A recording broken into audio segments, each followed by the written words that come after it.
In the early 1990s, rock music was being pulled away from polished arena glamour and towards something darker, heavier, and more emotionally exposed. At the center of that shift was Seattle, a city whose underground bands suddenly became the sound of a generation. Pearl Jam emerged from that moment, but their story was never just about becoming famous. They became one of the defining bands of grunge, sold more than 100 million albums worldwide, and entered the Rock and Roll Hall of Fame in their first year of eligibility. Yet for much of their career, they seemed almost suspicious of the machinery that made them stars. Pearl Jam's history is the story of a band that broke through massively, then spent decades trying to control what that breakthrough meant. Pearl Jam formed in Seattle, Washington, in 1990, but its roots go back to earlier bands in the city's underground scene. Guitarist Stone Gossard and bassist Jeff Ament had already been part of Green River, often remembered as one of the early groups that helped shape the grunge sound. They later played in Mother Love Bone, a band that seemed ready for a major breakthrough before tragedy struck with the death of singer Andrew Wood. Out of that loss came a new beginning. Gossard and Ament connected with guitarist Mike McCready, and eventually with a singer from San Diego named Eddie Vedder. The chemistry was immediate. The music had the weight of hard rock, but Vedder's voice brought a sense of vulnerability that made it feel deeply personal. From the start, Pearl Jam's core identity centered on the partnership of Stone Gossard, Mike McCready, Jeff Ament, and Eddie Vedder. Gossard's riffs gave the songs a grounded, muscular structure. McCready added expressive lead guitar lines rooted in classic rock and blues. Ament's bass playing was melodic and forceful, often pushing songs forward rather than simply holding them down. Vedder became the emotional focal point, not only because of his powerful baritone, but because he sang as if every lyric had been pulled from a private wound.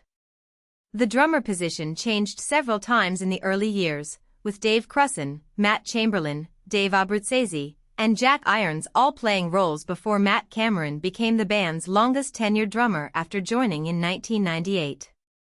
Pearl Jam's debut album, 10, arrived in 1991 and slowly transformed from a promising rock release into a cultural landmark. It did not explode instantly in the way people sometimes imagine. Instead, it built momentum as songs like Alive, Even Flow, and Jeremy reached listeners who were looking for music that felt raw but still anthemic. 10 stayed on the U.S. Billboard 200 chart for nearly 5 years, an extraordinary run that reflected both commercial power and emotional staying power. The album eventually became one of the highest-selling rock records ever and was certified 13 times platinum by the RIAA. What made 10 endure was its combination of big, arena-sized sound with themes of alienation, family trauma, survival, and identity. By the time Pearl Jam released their second album, Versus, in 1993, they were no longer just a Seattle band with a breakout debut. They were one of the biggest rock acts in the world.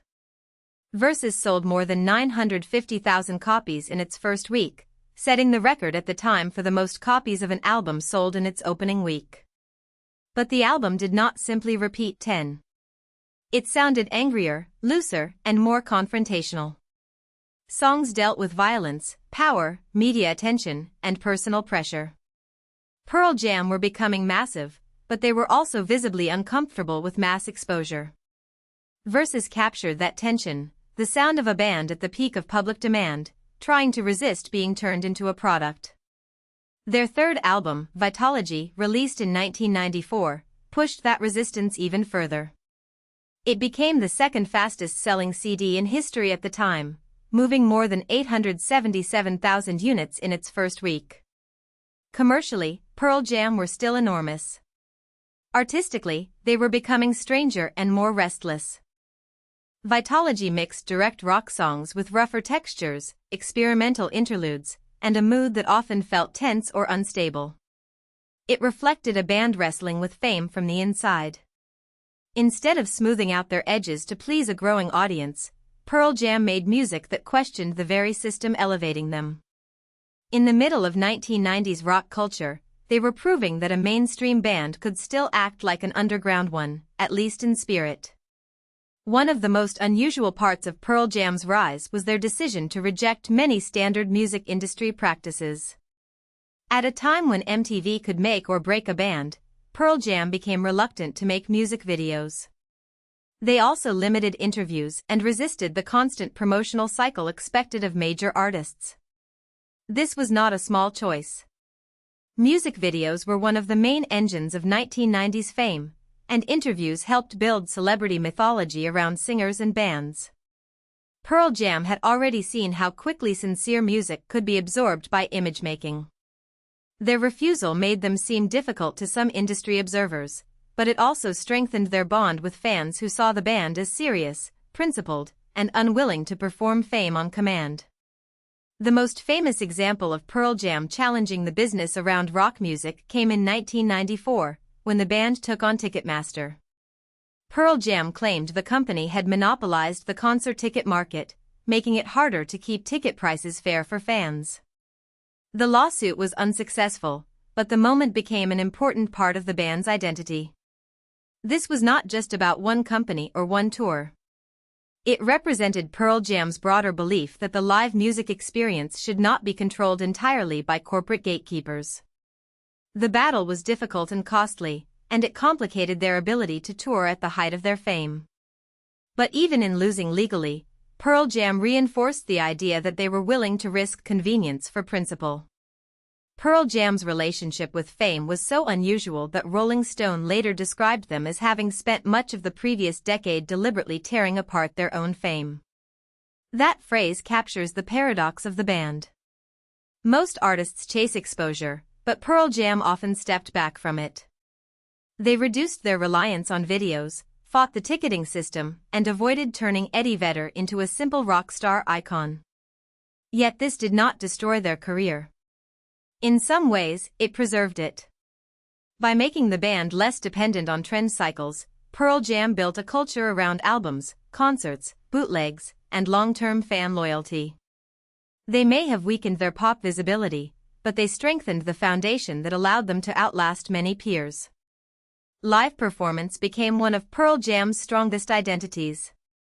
The band earned a reputation not just for playing hits, but for creating concerts that felt unpredictable and communal. Set lists changed from night to night, deep cuts appeared alongside classics, and the performances often carried a sense of urgency. This helped explain why Rolling Stone readers ranked Pearl Jam 8th in a poll of the top 10 live acts of all time. For a band skeptical of traditional promotion, touring became the truest form of connection. On stage, Pearl Jam could bypass the filters of television, advertising, and celebrity packaging. The relationship was direct, musicians in front of an audience, songs reshaped by the energy of the room, and fans who felt they were part of an ongoing story. Pearl Jam also used their platform to speak about social and political issues. Over the years, the band promoted causes including abortion rights and opposition to the presidency of George W. Bush, with Eddie Vedder often acting as the most visible spokesman. This activism fit the band's larger pattern. They did not treat music as separate from conscience. For some listeners, that made Pearl Jam more meaningful. For others, it made them controversial. But the band's willingness to take public positions was consistent with their long-running suspicion of passive celebrity. They were not interested in simply entertaining from a safe distance. Their career suggested that if a band had influence, it also had choices about how to use that influence. Pearl Jam's legacy is unusual because it combines massive commercial success with a deliberate resistance to the usual rules of success. They sold more than 100 million albums worldwide, including nearly 32 million in the United States by 2012. They helped define grunge, but they were never trapped entirely inside that label. They survived changing drummers, changing trends, and the enormous pressure that came with early fame. Their induction into the Rock and Roll Hall of Fame in 2017 confirmed what fans already knew: Pearl Jam had become one of the most influential bands of their era. But their real achievement may be deeper than numbers or awards. They showed that a band could become huge, question the system that made it huge, and still endure. If you found this helpful, please like this video and subscribe for more explainers.